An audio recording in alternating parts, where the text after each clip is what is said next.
Mountaineer Nation, let's ride. But Don Nealon's Mountaineers enjoy walking in where angels fear to tread. As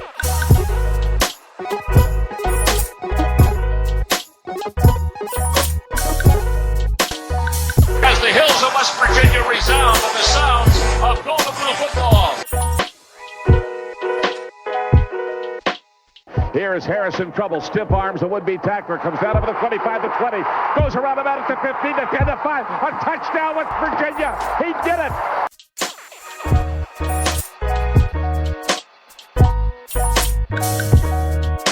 Takes the Slater one-on-one with the defender. Look at Pat White. West Virginia football. You know what that's about. They don't know what it's about. West Virginia football. Football, table. Let them know. Leave no doubt tonight. Leave no doubt tonight. No doubt. They shouldn't have played the old Golden Blue. It is a great night to be a Mountaineer wherever you may be.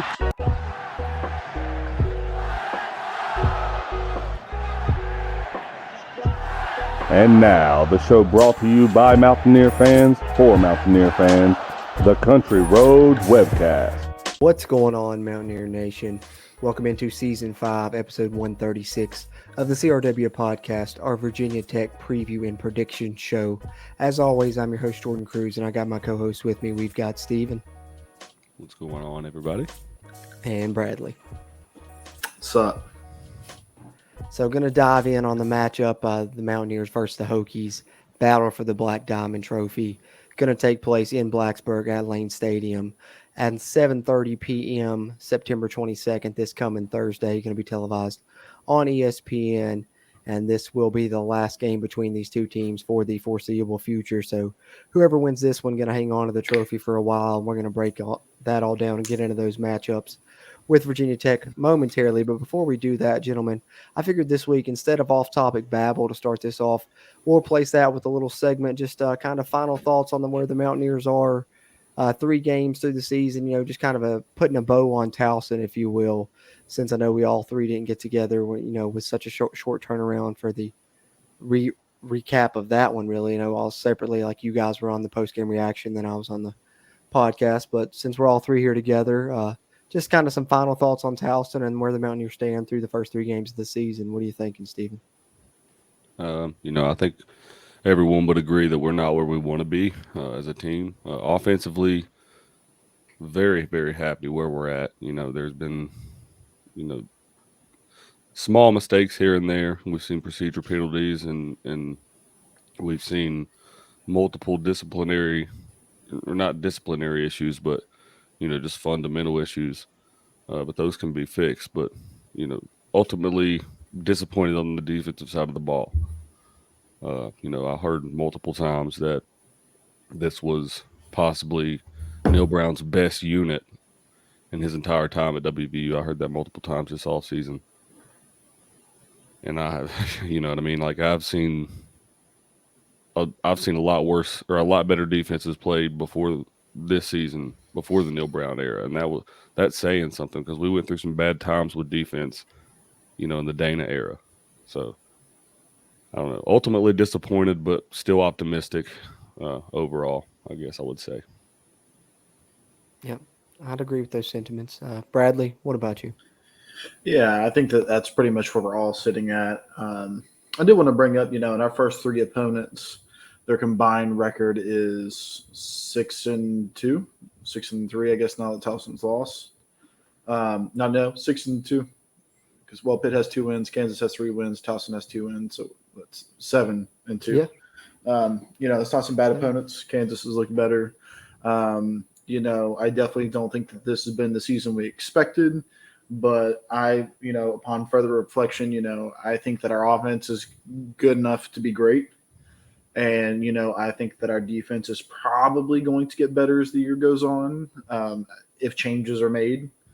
Asterisks by that. But, yeah, I definitely feels good to not have to be winless so far. And, evening it up against Virginia Tech would be huge. So I think that Absolutely. this is definitely a bit of a must-win, and it's going to be a really big game on a Thursday, prime time, 7:30.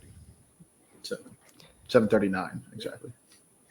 Super excited for it, and we'll dive in on that momentarily. But before we do, we got to get into the news, gentlemen. So let's dive in on some Mountaineer news.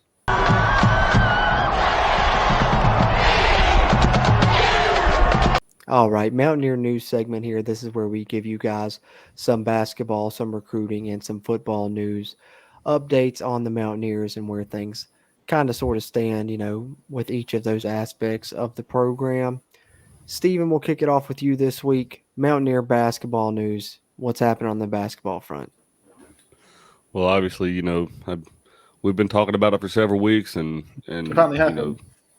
It finally happened, guys. Indeed. Where's he at? Right here. This guy right here, the Huggy Bear, finally got to the hall.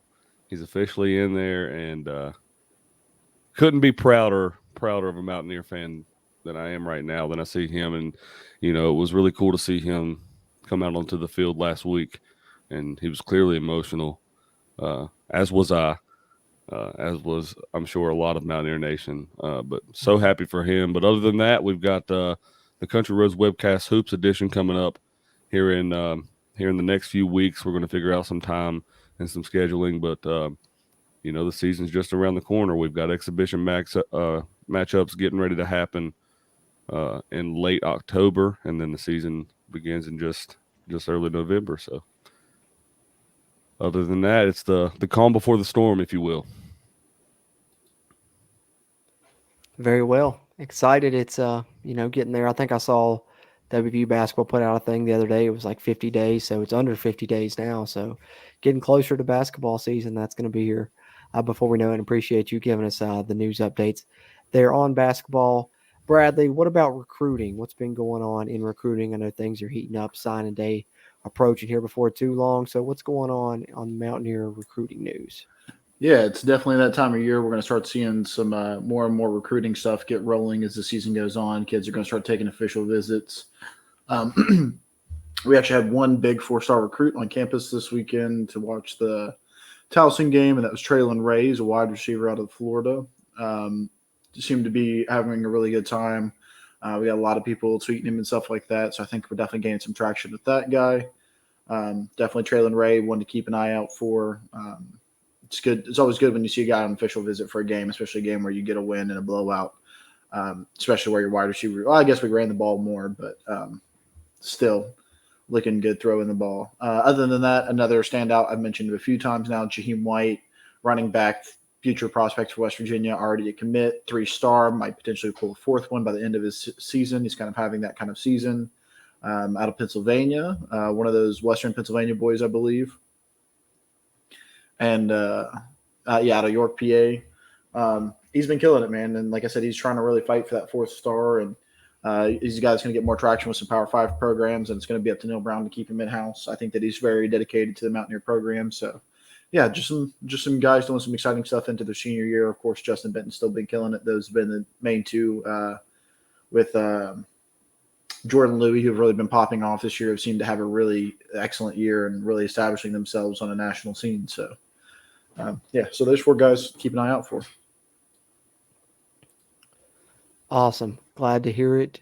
Can't wait to see what they end up doing with this 2023 class when it's all said and done. And I know a lot of the guys that are committed now and hopefully going to sign on the dotted line and looked really good, especially those running backs you mentioned, Jaheim White and Jordan Louis. I think they're both going to be good players. That being said, I guess it's my turn to dive in on some football news. Mountaineer football news, of course. A little bit of a stat update I figured we could get into here since we're, 3 games through, starting to be able to, discuss some numbers a little bit. And, I always enjoy that. So WVU currently ranks 4th in the Big 12, averaging 46 points per game. But that number actually ranks them 11th nationally in scoring offense. WVU currently leads the Big 12 in total yards on offense with 1,359 and is second in the Big 12 in yards per game with 513. CJ Donaldson currently leads the Big 12 in rushing touchdowns with 6, which also ranks 3rd in the nation currently. Dante Steele is also now 1 tackle for a loss away from tying the WVU career record. So hopefully maybe we'll get to see him do that against the Hokies. Other than that, taking a look around the conference for week 4, you got number 17 Baylor traveling to Ames on the road to take on Iowa State at noon. Then TCU traveling to SMU at noon. Interesting storyline there as Sonny Dykes takes on his former team. Sonny Dykes, now the coach of TCU, was the coach of SMU the past couple years. Then you get Duke at Kansas at noon in a shocking game between 2 undefeated squads. Duke and Kansas both 3-0, so somebody is going to come out of that 4-0. And I think it's going to be Kansas if I'm guessing on that one. I'm been pretty impressed by them, and we'll see if that continues. Then you get number 22 Texas going on the road to take on Texas Tech at 3:30, and then Kansas State going on the road to Norman to take on the number 6 Oklahoma Sooners in the nightcap at 9 p.m. But then, of course, before all those games, the one that we're most concerned about is this Thursday, West Virginia at Virginia Tech. As I said earlier, 7:30 p.m. kick on ESPN. West Virginia currently favored by 2.5 points in the battle for the Black Diamond Trophy. That being said, gentlemen, we can get ready to dive in on that unless you guys have any thoughts on either, whether it be the basketball news, the recruiting news, or the football news that we've shared. I also am going with Kansas over Duke. I think Kansas is a better team than what they have been, and even more so than what I thought they were going to be going into the season. I mean, Kansas has got a real true shot at starting 4-0, which is, elite for Kansas. Yeah, I would add to that I think Kansas is a lot better than we originally thought, and that's been echoed a few times in the past few weeks. With that being said, I wanted to touch on a few things you said a minute ago. Our opponents are 7-2 with a combined record, but I'm so tired of that excuse. I've heard that excuse so many times over the past few years. Is our schedule so so tough? But we as a program fought to have it. I've touched on that a few times on how everyone complained when we were in the Big East how our schedule wasn't tough enough, and now we've made our schedule tough. Well, kind of inadvertently with a few of these opponents in Towson and Kansas. But you know what I mean? I want us to take that next step as a program. I'm so ready for that. Yeah, I think when I bring it up, it's just more alluding to the fact that I think these schedules were made specifically with college football playoff in mind when there's 4 teams and they really said, strength of schedule really mattered. Right. And so if our program was in a better spot to where we're winning these games, then we're looking gorgeous. But now with the college football playoff expanding to 12 teams, we'd be better off playing cupcakes. And, it's no lie that, playing Kansas, Kansas might not be as great as what we even feel right now. But Kansas coming out and having a completely different offense that they didn't have last year and running a triple option that nobody saw coming and having to take them on second game of the year and not seeing any other tape beforehand really put us at a disadvantage. So Kansas could turn around and lose the next 6 games, and it wouldn't be surprising. But they could also turn around and win the next 4 games. I also wouldn't be surprised. But, I think we were definitely caught off guard. I think that we were ill-prepared. And, as much as I I think that Kansas is better. I could be, as Jordan's favorite term, eating crow in a few weeks when, they start losing because teams have finally caught up and figured them out. So. Yeah. No, I know why you brought it up. I'm so ready to take that next step, man. And also, me too. To give the administration some credit, although, Oliver Luck has some strikes against him, I will say. Definitely. These schedules were made, years and years in advance. The non-conferences were. So, it's hard to tell, especially with the rapid pace of everything changing now in the landscape of college athletics. It's so hard to tell, what to plan for. So, yeah, I guess credit to them in that fashion, but yeah, and it's also I think that's part of the reason why it's you feel real down because you've lost games, but it's hard to say that those losses aren't as significant, especially when I'm still on the train of being super critical of Neil Brown. We've lost these games because of some poor coaching, among other things, and some poor mistakes. But I think that's why we're not in the position that granted, Arizona State's head coach was having other, actual issues. Some, what's the word I'm looking for here? Some disciplinary issues. That's not the word that I want to use. Yeah, some violations issues. But we're not losing to an FCS school like Nebraska is. We're not losing to a team that we should be losing to. We smacked Towson the way we should. We're not losing to ODU. We're not losing to ODU. Nice. You see what I'm saying? So like, those are things that coaches be fired for immediately, and we're not at that point yet. So like, I do find comforted in that area when I've been looking at this, is that we didn't lose to a team that has no right being on the field with us. We would like to feel that way about Kansas, but if Kansas is good, then Kansas is good. But Towson has no right to be scoring more than 7 points in a game or scoring any points on our defense, and they didn't. So yeah, I thought about that actually. Sitting at the game on Saturday, I thought to myself, as bad as things are right now, it's nice. It's nice to know that West Virginia's always at least been consistent in the fact that we give them, a lot of flack because they lose games in regular seasons, that are big time games. But to their credit, we went undefeated in BCS bowls, right? True that. And well, so and in turn, thinking about the Towson game, West Virginia is also undefeated, never lost to an FCS opponent, and there's plenty of teams that been that's upset. that's what never I mean. lost to an FCS. So. They're undefeated in situations like the BCS, and then you never lose to an FCS program. So that to me is prestigious. Definitely, for sure. And I think as far as you guys mentioned, as far out as the schedules are made now, I think that's why.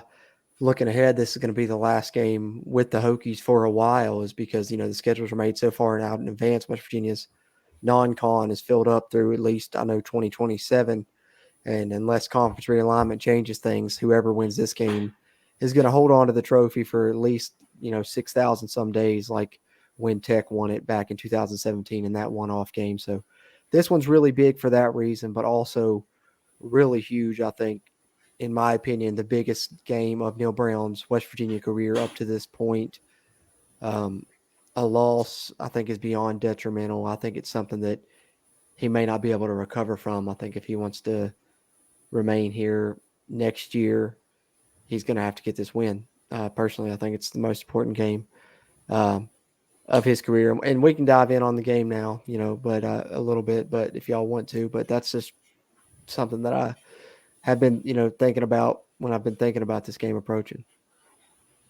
Yeah, absolutely. Because, you're getting lucky enough to get two rivals in 1 year where you can kind of, right your wrong against Pitt. It's not Pitt, but you're also going up against a first-year head coach. And I think that's where it makes it more detrimental, is the fact that, you're in your fourth year of your program. You should be established. Virginia Tech lost to ODU by all rights, for 2.5-point favorite. But by all rights, we should be the better team. We are going to Blacksburg, but we should still win. Going up against a first-year head coach, and if we see coaching mistakes first and foremost outright, then if that's we lose because we're poorly coached, undisciplined, then hey man, it is what it is. And I agree. I think going 1-3 and looking that kind of ugly is unacceptable, and it's probably too much to overcome. Yeah, absolutely. I said it in the SPR. We at least have to split these games, and I picked us to lose to Virginia Tech, but that was in large part because I thought that we would come out and beat Pitt, and we come out and we played well enough to beat Pitt, but unfortunately we didn't get that done. And so for a lot of reasons beyond that, I think that this game is, like Crew said, very, very important, not only for Neil Brown, but for a lot of guys on this coaching staff and on this team. You know what I mean? Because thinking what that domino does if you lose Neil Brown, if you lose this game, then that effectively starts a domino to where he's probably going to, lose his job, whether it be this season or next season. I don't think you win back this fan base if you lose this game. You know what I mean? Because that doesn't set you up well for the rest of this season. And then after that, and you just can't win. People in this fan base are tough, We're passionate, and so we're tough. it's hard. You're not going to win the fan base after back after We've trusted, that. we've bought in, we've been here, we've rode Right. through it, and Right. it's time. So, and for that reason, and why it's so important is you don't only lose Neil Brown, you lose whoever you're going to lose on the coaching staff, but then you also lose all of these recruits that, have made up the best recruiting class in school history. So, this is bar none a very, very important game, not only for Neil Brown, but it's for the program as a whole, in my opinion, for the next decade of Mountaineer football, because as much as we sit here and we say, we said a few times, we fire Neil Brown, we hire someone else, that's another 3 to 4 year rebuild, no matter how you swing it. I don't care how you swing it. Unless we catch lightning in a bottle again, and I don't see that happening, unfortunately. Well, speaking of the importance of this game, I'm glad you mentioned that, and we kind of got into that a little bit with it being, like I said, in my opinion, the most important game of Neil Brown's WVU career to this point. And I think, for the other reasons you stated, it's important as well. And just the fact that it is a rivalry, and I know being where we're from down here in the bottom part of the state, Mercer County, it's always been a big one because there's so many Virginia Tech fans. We're closer to their campus than to Morgantown. Shorter distance, probably can make it to Blacksburg in less than an hour. It's about 3+ to Morgantown. So there's definitely been, surrounded by Virginia Tech fans throughout, elementary, middle school, high school, all that stuff. So it was rough, that's definitely a thing. But so I say all that to say, this game's important for the reasons we discussed. But what about the rivalry itself? I know we discussed the Pitt rivalry and what it meant a little bit briefly, but I think it's good to do this for the Virginia Tech one as well, because there's a lot of people that haven't experienced it. We haven't played hardly regularly since early 2000s. I know there was the game last year and the game in 2017, but this will be West Virginia's first trip to Blacksburg since 2004. So almost 2 decades, 18 years since we were last there. So let's touch on just a little bit about this rivalry, what it means to you, your experience with it, and what it means to you to see it back as well, and what may be the last incarnation of it for quite some time moving forward. We should talk about it while we have the chance. So, Steven, what are you thinking? I love this rivalry just as much as the Pitt rivalry, but for a little bit different reasons. Pitt, I love that rivalry because I purely hate the Pitt Panthers. This rivalry is a little bit different in the fact that, growing up, like you said, we went to school with so many Virginia Tech fans, and that one, you get the trash talk back and forth year round whenever they would play. They stopped playing in 2005, eventually played in 2017, and then obviously played last year. But as a kid, I remember that was the funnest trash talk sports wise to me was when that game came around. Unfortunately, West Virginia lost that game in the latter 2 seasons that we played back then. But that's what makes this rivalry so heart-wrenching now for me is because of that. And you go so long with them having the trophy.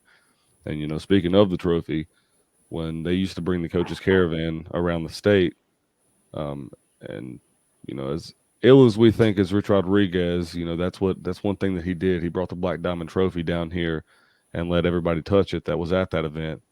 Him and his wife Rita were there, and I remember they invited everybody up to touch it. And as a kid, the thing was as big as my body. It's a huge trophy, and to think about like me being able to touch that trophy back then, and that's still the same trophy now.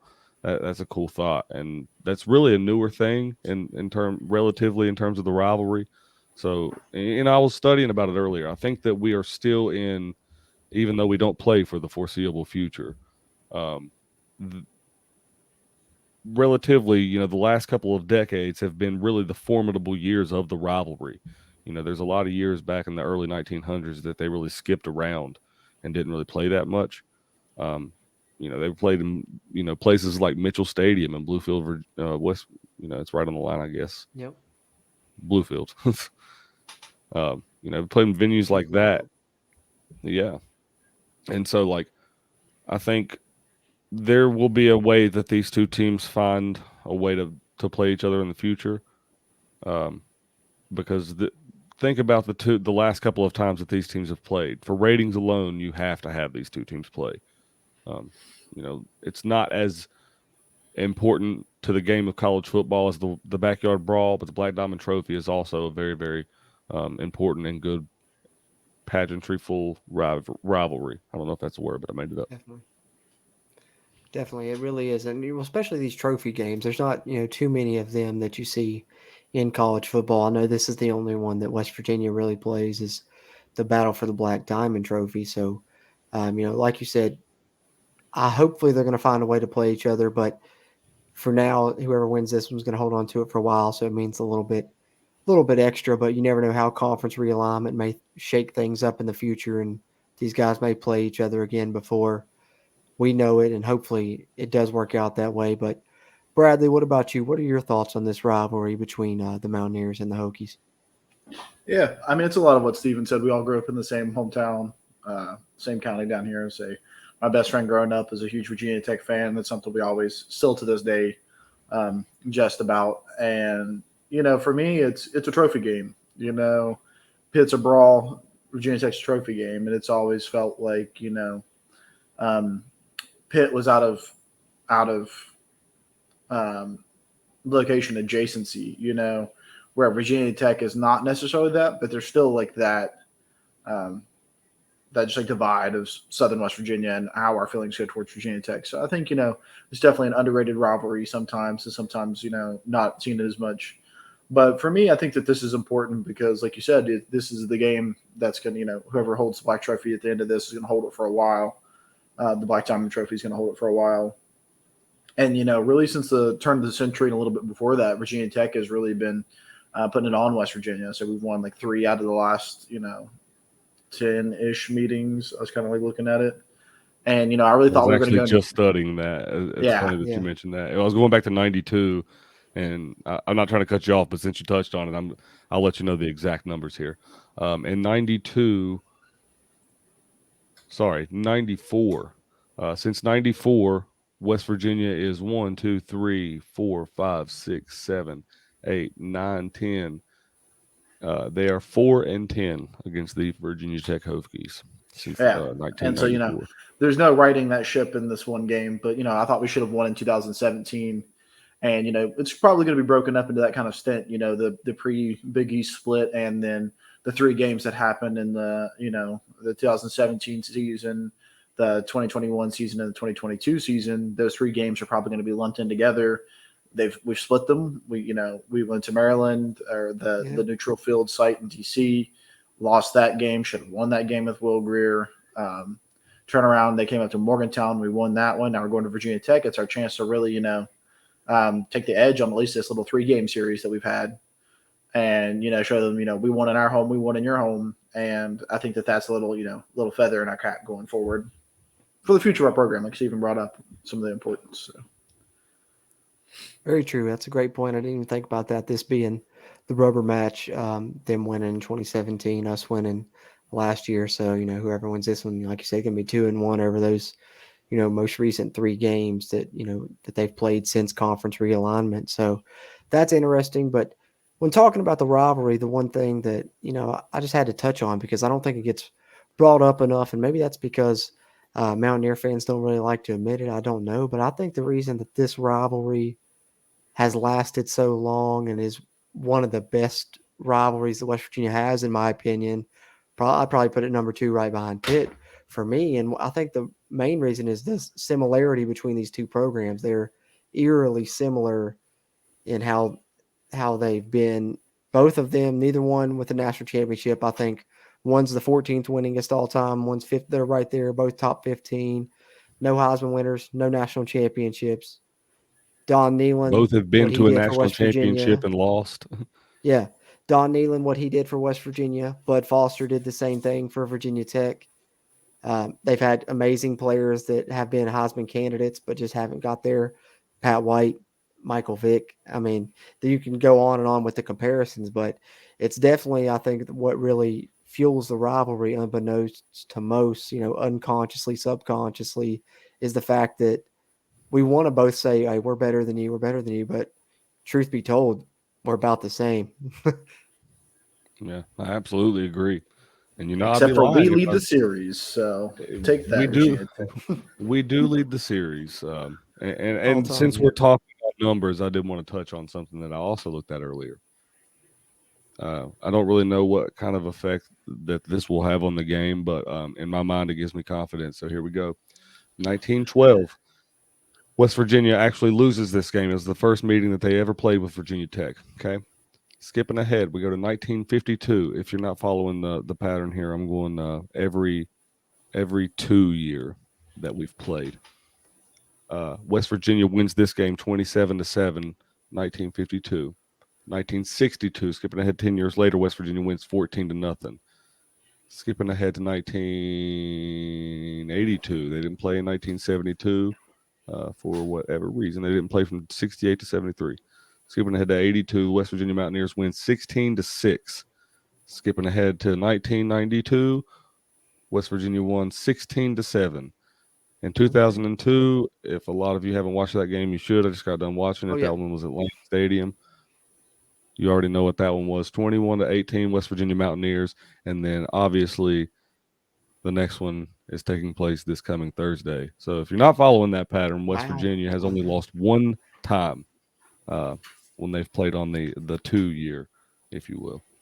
So, like I said, don't really know what kind of don't really know what kind of effect that's going to have on the game, but in my mind, it gives me confidence. Hey, history repeats itself.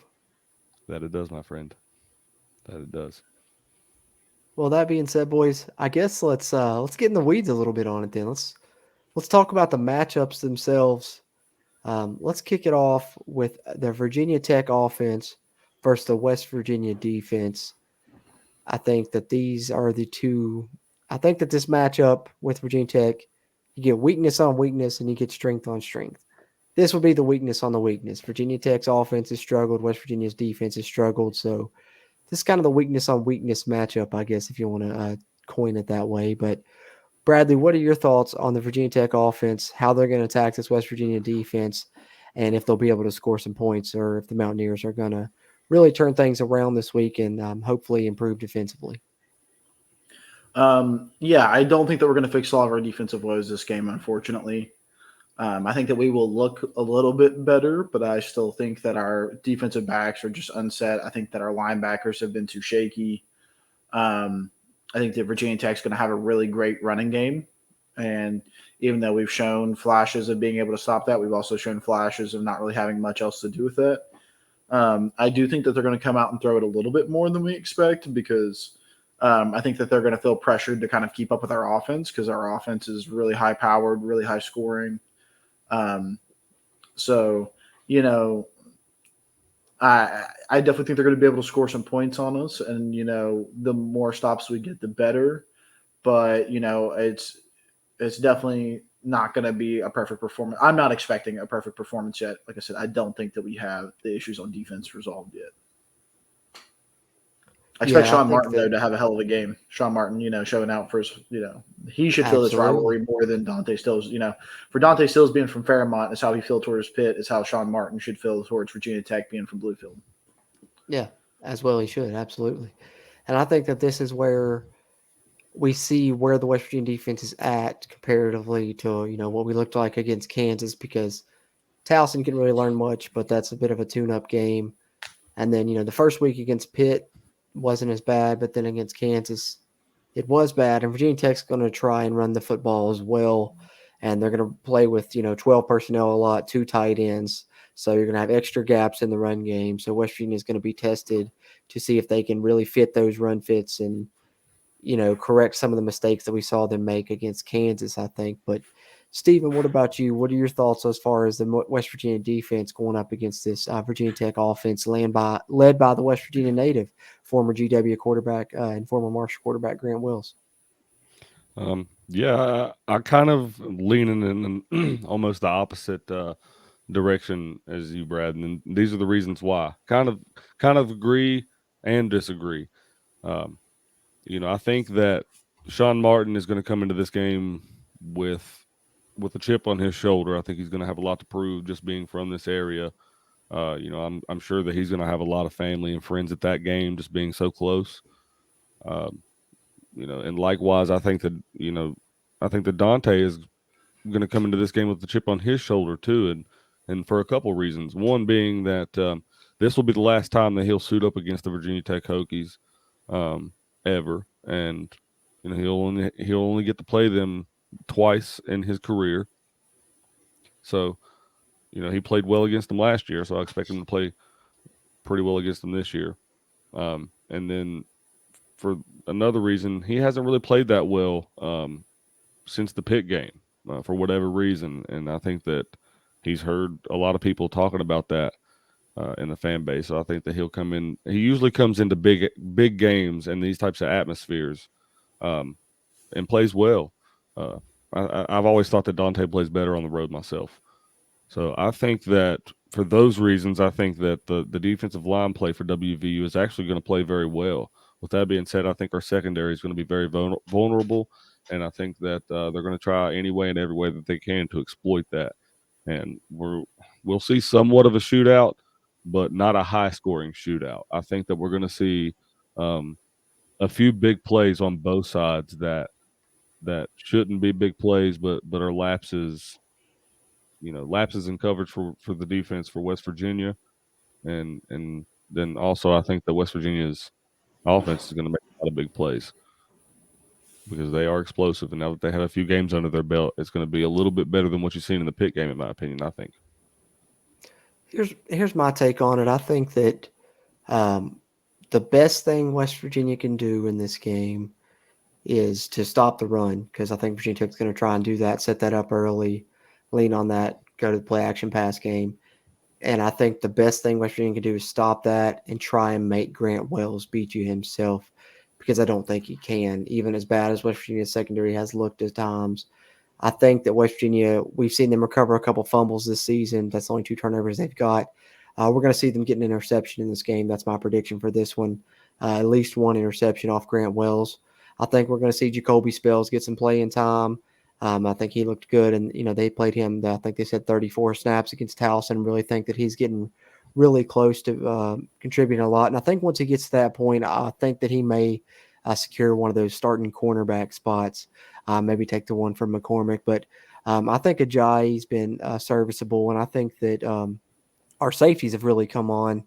Marcus Floyd specifically, and I think I liked what I've seen from McLaurin when he's been filling in from Burks, but hopefully you can get Burks back from the injury. But I think this is the game we'll find out how much our secondary has improved and learned the calls and learned where they're supposed to be on these plays, because I think West Virginia is going to come in focused to stop the run. And I think they're going to be able to stop the run, because I was looking through the PFF grades for Virginia Tech, a team that wants to, be a bit more methodical on offense, slower drives, kind of control the ball and run the football with multiple tight ends and heavy sets, and even use a quarterback run game a little bit. The surprising thing with that is they really have struggled when it comes to their run blocking grades on PFF. Actually, their highest graded lineman is only their 6th highest graded run blocker altogether. There's I think there's a tight end and 4 or 5 wide receivers ahead until you get to a lineman, and then their top 2 linemen are both only in mid to high 60s on run blocking. So I think West Virginia, with their defensive line, Jordan Jefferson, Dante Stills, Sean Martin, like you mentioned, should be able to stop the run. And then you're going to have to just try and make Grant Wells beat you. And hopefully he's not able to. I don't think he will be able to. I think the Mountaineers can force some turnovers. I think you got that going for you.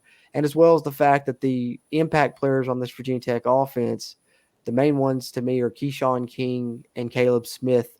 And both of those guys are dealing with nagging injuries. They're both going to play in this game, but neither one may be 100%. So for West Virginia, that's in your favor as well. So I think the Mountaineers are going to be able to stop Virginia Tech. And I think excluding Towson, when you're talking the FBS opponents that West Virginia has played, I think you're going to see the best defensive performance of the season from the Mountaineers. And this one is my bold prediction.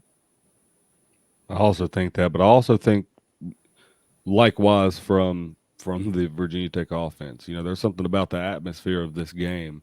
Even last year, crazy. As dominant of a game as it was for West Virginia for most of that game, don't forget how much of a comeback and how close it was to being, a comeback for the Virginia Tech Hokies late in that football game. And then also think about 2017, the comeback from us, when Will Greer led that drive and how close we were to winning that game.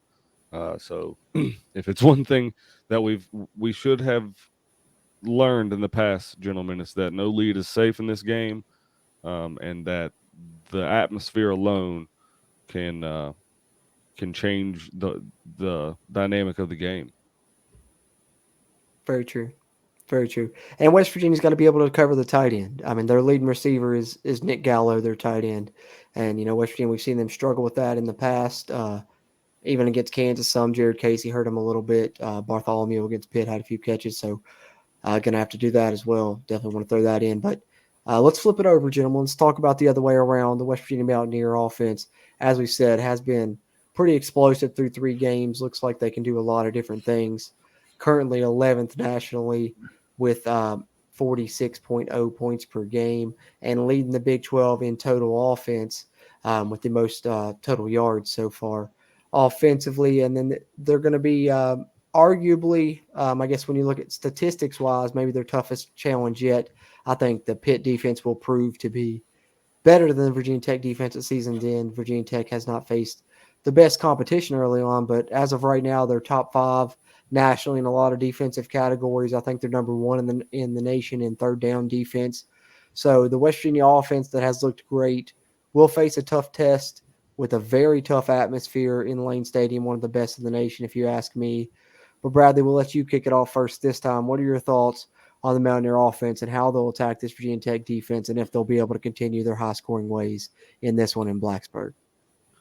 Yeah, I mean, I'm obviously excited for offense. I think they've been super exciting to watch all year, and they've got the potential to pop off and go for 45 in this game, even though Virginia Tech's defense has looked really good. I quite honestly just don't see that happening. I'm a little worried about our interior linemen. This team is very close to Pitt. If it's probably going to be up there in the top 3 that we'll see all year. And, going back and looking at it, you brought up James Gamitter, one of our past ones. Looked really awful. I mean, he allowed 6 pressures, I think 5 or 6 pressures. Zach Frazier allowed 2 or 3 pressures against Pitt. And, I'm worried about it. Quite honestly, I think that they're going to be able to push us around a little bit towards the center. And so I think that is going to stifle our offense a little bit. It definitely worked for Pitt for a little while. I'll say we were able to kind of cook on some big plays. But outside of some big plays, we weren't really doing a lot offensively that game, So I think that there's a little bit more concern to be had in this game towards the defense, and I don't think that our offense is going to look as crisp. I know I'm seeming super pessimistic. I don't think our defense is going to be squared away, and I don't think our offense is going to look as great as they have looked.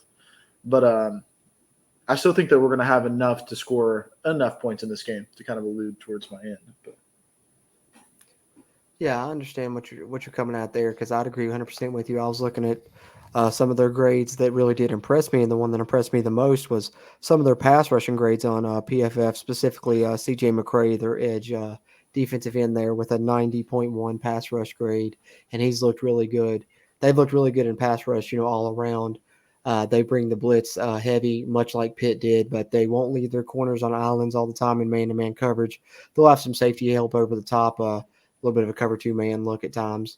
But they'll definitely bring the pressure for sure. They're not scared to do that in this Brent Pry defense. He makes the calls there on defense for them, and that's kind of what he prides himself on, and that's going to be their strength with him there, and it is definitely their strength this season as well. So the Mountaineers do have their hands full, but we've seen them have a lot of success this year offensively. So, Stephen, I kick it to you and ask, will they be able to continue that offensive success in this one, in your opinion? No, I do. I think that they have a point to prove as well. I know that they've played well to a certain extent, but I think that C.J. Donaldson, I imagine will have a little bit of success early, but with their defensive rush, I think that we'll try to go underneath a little bit, and I think for that reason, Reese Smith or KP could have a big game, and you'll probably see BFW and Sam James do what they do. But I really think that our offense, I don't think that the Virginia Tech defense is as good as we as a lot of people are giving them credit for. And I don't mean that as any disrespect. I just mean that, that ODU offense, and, I'll mention Ollie Jennings. Yeah, Ollie Jennings is just elite, Did man. what they wanted is. to against that defense. Okay. And so I'm not so bought in. I'm not so bought into that. I think the West Virginia's offense have proven themselves in a lot more ways, and I think that that's been discredited in terms of what this not by us, of course, but by a lot of people in terms of this matchup, from what I've heard. Because I get that they have a good defensive front, and that's great. But I truly believe that Pitts was better from everything that I've watched this season. And I think that we're well tested for it. Yeah, and you brought him up. I'm going to say I do think that this is KP's coming out game finally. I feel like I've kind of been calling him pretty correct so far this season, how they were going to use him. They kind of avoided him against the Pitt game. They didn't target him as much. I said that they were really going to kind of he showed up a little bit in the Kansas game. I said that they were going to force it upon him in the Towson game. I think that this is his coming out game, and I think that he really shows the athlete he can be. So if you heard Neil Brown talking today in his coach's show, he was talking about how that loss against Pitt and that poor performance against Pitt was kind of that aha moment for him. You can be as talented as you want to be and work as hard as you want to be, but sometimes, you just got to flip that switch, and I think that switch is finally flipped for him. And so I do think that this is going to be KP's coming out game. I feel it coming. I think that is coming in, and I think the KP's. I think they're going to focus on Bryce Ford Wheaton because the guy is terrifying. They have every reason to focus on Bryce Ford Wheaton, and I think that that's going to cause KP to absolutely go off and show us what he's got in store for us for the rest of the year. Yeah, I'll echo that. I think that I've actually was actually going to touch on that myself later when we make our predictions. Like. Cruz made his earlier, but I guess we have the same one this week, Brad. KP, I think that he's going to go off. I've just got a special feeling about him. I like it, and I hope you're right. And I think that, like I said, West Virginia is definitely going to be a challenge for them.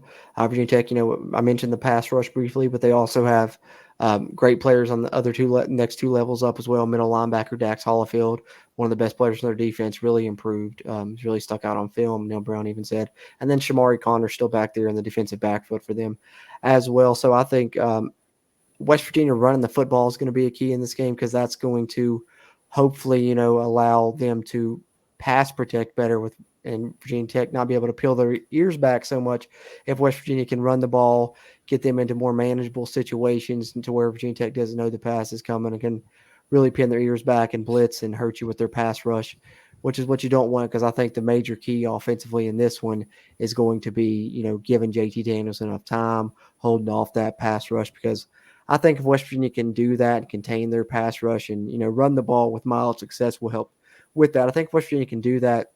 And I think if West Virginia crosses 30 points in this game, they're going to win. I don't think Virginia Tech can score with them.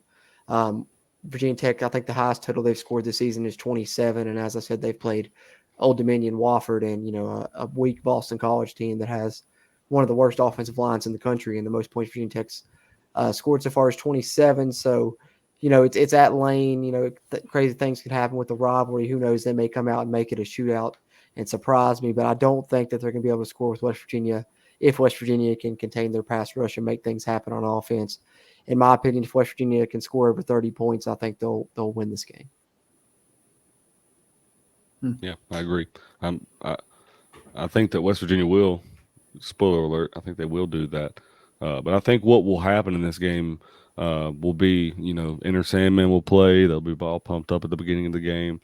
I imagine that we'll see, if not a close game in the first half, I think that we see Virginia Tech hop out to an early lead. And then I think that you see West Virginia's offense truly take over in the second half. And I think that they pull away. Or there's two ways I think this game can go. And I know I'm saying anything can happen pretty much, but you're either going to have it down to the last possession or it's going to be a blowout. I don't think that you're going to have, a 2-score game or anything like that. Just, you guys know that I'm a traditionalist, right? I'm always a history repeats itself type of guy. and it just seems like this game's always either, like I mentioned, either close, like a comeback type of style game, or one of the two teams blows the other one out. And I think this is possibly one of those times that West Virginia may blow them out, but also every time I've thought that, it's been a close game. And so for that reason, I think it's going to come down to the last possession. I like it. Well, any further thoughts on the matchup, boys, before we dive into prediction time, our key to victory and our score predictions? I think I'm ready. All right. Let's get it. Let's get into our keys to victory and our score predictions.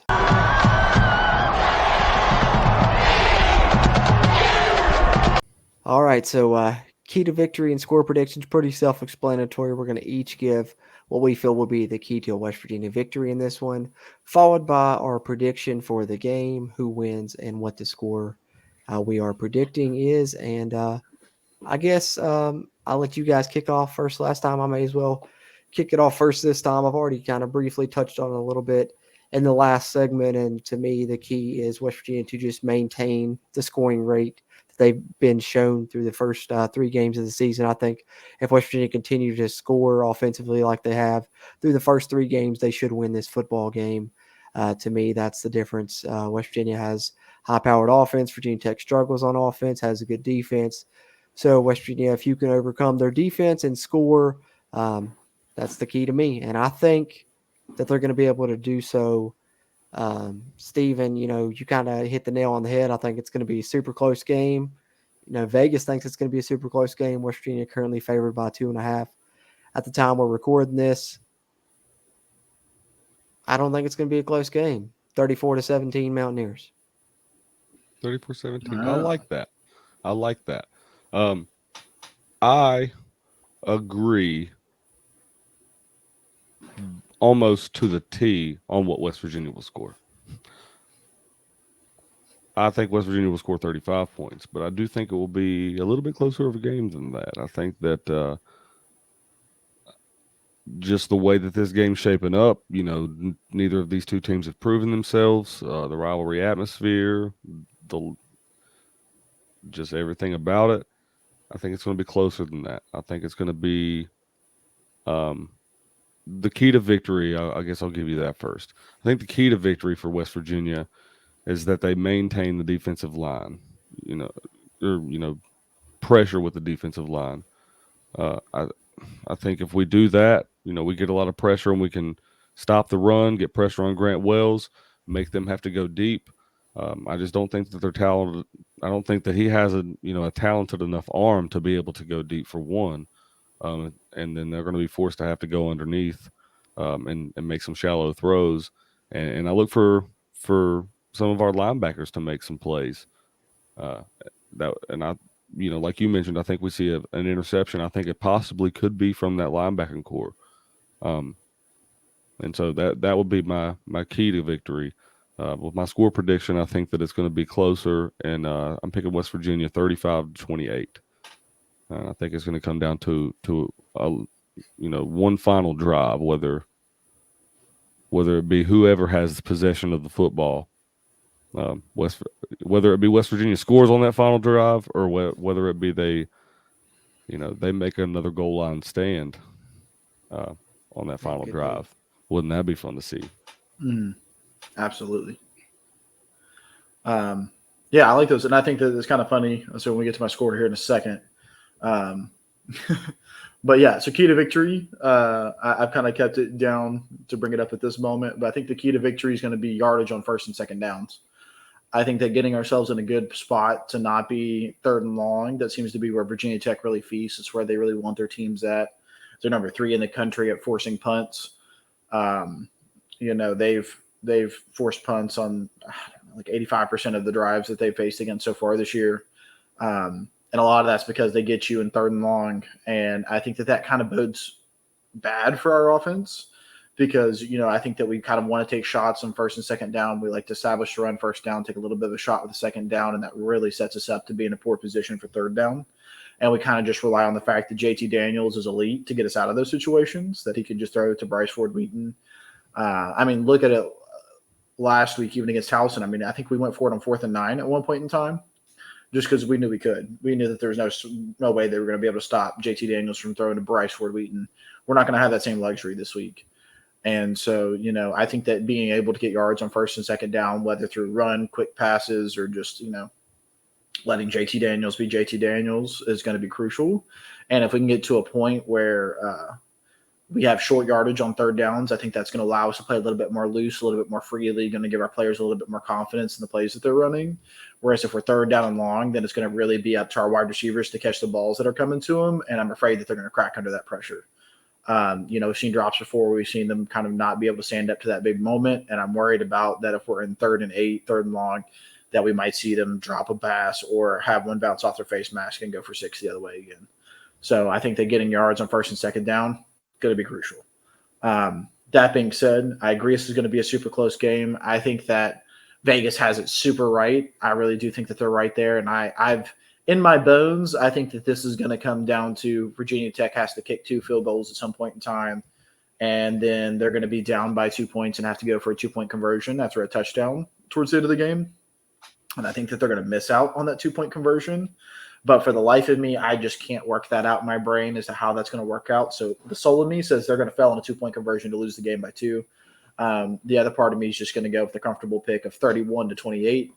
I got both of you guys' scores in there. I think that it's going to come down to, I think it's going to be really close, but I got the Mountaineers 31-28. Well, at least we all three got them winning the game. But, man, it feels weird to be the super optimistic one for once. It feels really weird. Yeah, like I said, I just don't think our defense has it right. I just don't think that they do, and I think that our offense is going to struggle a little bit. I think that we've seen, knight in white and shining armor, and we're just, this offense is God, and I think that this is the first time that we kind of see, some frustration. I don't know that we are either. The verdict's still out on if West Virginia is a good team, but I don't think this is a good Virginia Tech team.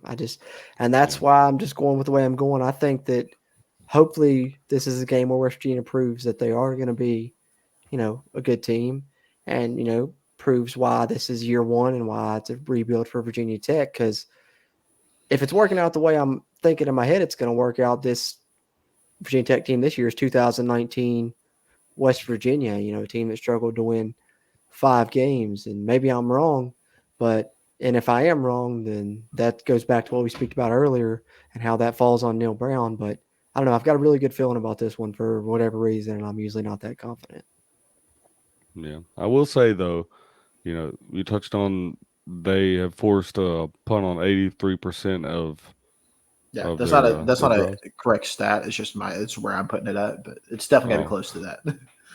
Oh, well, I do just want to say that West Virginia's only punted the ball 4 times, I believe, this year. Yeah. Did they punt did they punt in the Towson game? No, we did not punt in the Towson game. No, they didn't punt. They didn't punt in the Towson game. Well, then they've only punted 4 times this year. Yeah. Because they only punted once in the Kansas game, right? Kansas game, yeah. And they punted 3 times in the Pitt game. Mm-hmm. Yep. So just throwing that little stat out there also. I've got a lot of confidence in this Mountaineer offense right now at this point, and maybe I'm feel like an idiot, come Friday morning, but I don't know. I think it's humming and I think it's clicking and it's only going to get better, but who knows? It could turn the other way. People could have film on it now, and Virginia Tech could come out and have something for us with that atmosphere at Lane, but we'll see. If it's anything we've learned, it's that you're an idiot, Cruz. Well, everyone. We've all learned that. We've learned that a long time ago. Dropped the mic. Roast session. God, freaking. It's not bad enough. It's not embarrassing enough that I'm the super optimistic one. I thought maybe we're all going to do blowouts here. No, Cruz. I also want to say you're messing up what I wanted to do here. You covered me up with the StreamYard logo. Here, hold on. Whoa. There you go. There you go. I'll move you down there then. If you can't read. Not to insult anybody's intelligence. I just want to be, including of. You got to include the audio side. I want to be. Yeah, you have to. It's all about equality. If someone's illiterate, we don't need to discriminate against that on the Country Roads Webcast. We're an audio podcast. Exactly. Could have. I'm sure there's Virginia Tech fans that listen. So. That's right. Exactly. Especially to this one. Yeah, especially to this one, absolutely. But that being said, my apologies, gentlemen. No Mountaineer multiple choice this week. We'll bring it back for the next preview pod, I promise. But I did not refill the. I win again by default. So, boom, Bradley. you guys can rock paper You scissors didn't. that one off. I don't think you off won camera, last time, did you? Stevens, that I think one. I won last week because you weren't here. Oh no! Well, you weren't on the preview episode, so he declared that he won by default. So By default. Yeah. Gotcha. Yeah. It's rules. Yeah. take them how you can get rules, them. Bradley. Just follow them, okay?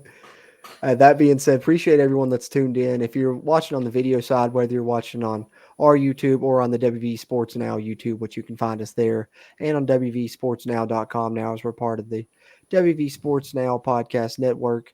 But either one that you're tuned in on, whether it's their YouTube or our YouTube here at the Country Roads Webcast, hit that like button. That'll help this video's performance and help future videos performances as well. And hit the subscribe button if you haven't already. Helps us, helps you, helps get more of this Mountaineer football content out to Mountaineer Nation. If you're listening on the audio side, we're available on any podcast platform you like. But if you're listening on Apple Podcasts, leave us a rating. That really helps us. That being said, gentlemen, Season 5, Episode 136, pretty much in the books. Virginia Tech preview and predictions as we have previewed and predicted the game now. But any final thoughts before we get ready to get out of here and wrap this one up, gentlemen? Jokies. Yeah, I think I've said everything that I need to say on this game. I'm ready for the game. But boys, I can't handle another however many years it's going to be with them having that trophy down in Blacksburg and them talking all that junk for however many years it's going to be. Yeah.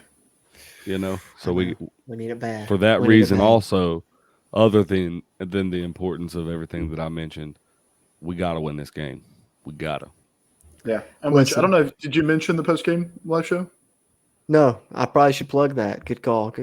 You know, good job, Brad. Definitely post-game live show Thursday night, immediately following the game. Going to try and start 10 to 15 minutes after the game ends. Probably looking at around 11:15, somewhere in there with the game kicking at 7:30. Bradley and Mountaineer Paul going to be there.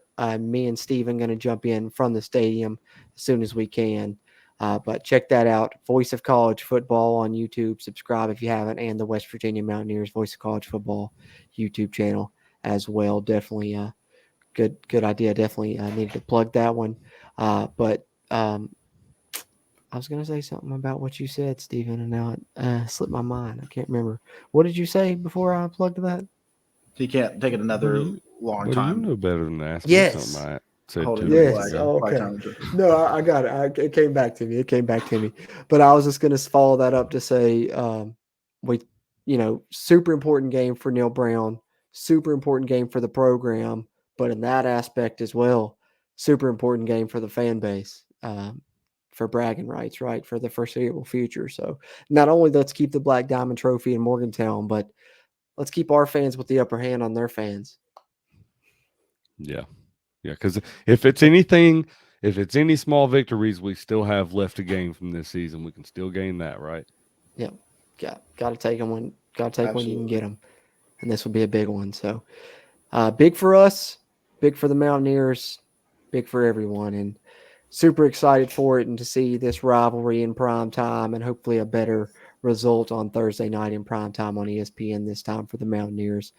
We'll see what happens, but we'll be here to break it all down afterwards with the post-game live stream. And then, of course, we'll be back with episode 137 of the CRW podcast with our review and reactions following that game, dropping sometime over the weekend. But tune in Thursday night for our immediate thoughts. Hopefully we're talking about a West Virginia Mountaineer victory and the Mountaineers hanging on to the Black Diamond Trophy.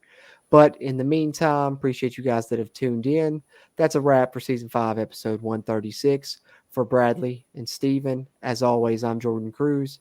And until next time, let's go Mountaineers. If you really want to know, then come on, let's go. Take a stroll down those